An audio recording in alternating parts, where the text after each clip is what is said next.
Prince William gives first update since it was announced that his wife, Catherine, the Princess of Wales, is battling cancer. Here are just a few of the results that I got on my Google search.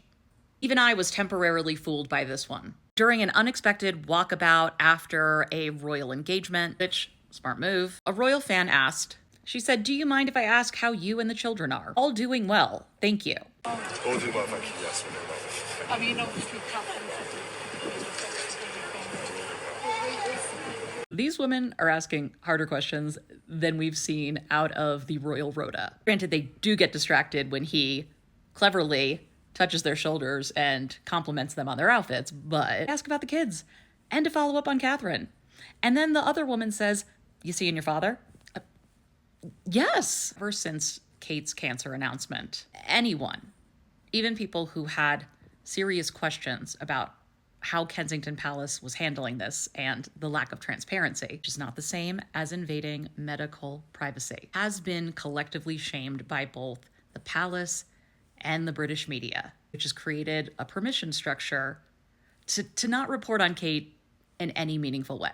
This is the future queen, who we have seen once on video since late December 2023. I also find it interesting some of the recent coverage of Catherine, like her receiving the Order of Companions of Honor.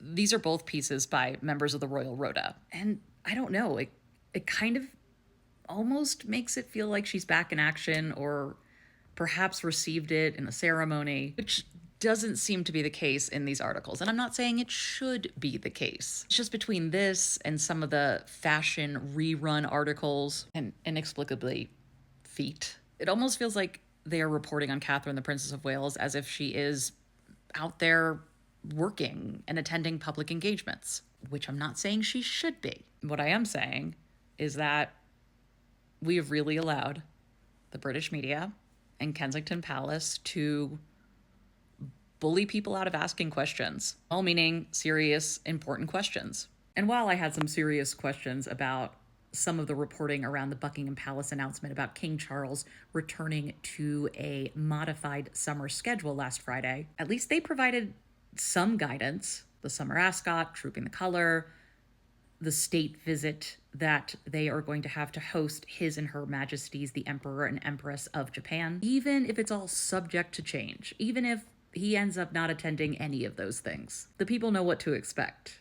It's like, okay, if you're not going to talk about that, why was there like one story per outlet about the Duchess of Edinburgh becoming the first royal to visit Ukraine since Russia's invasion? This was a surprise visit. She denounced Putin's tactics. This feels like it should be a much larger story about what impact royals can make in the world. If this qualifies as getting too political, yet that we have been trained to want a steady diet of junk food journalism. I think consumers and the media both have a role to play in the disintegration of media. But like, this should be a bigger deal. This is a non-story. Anyway, another frustrating day when it comes to royal reporting.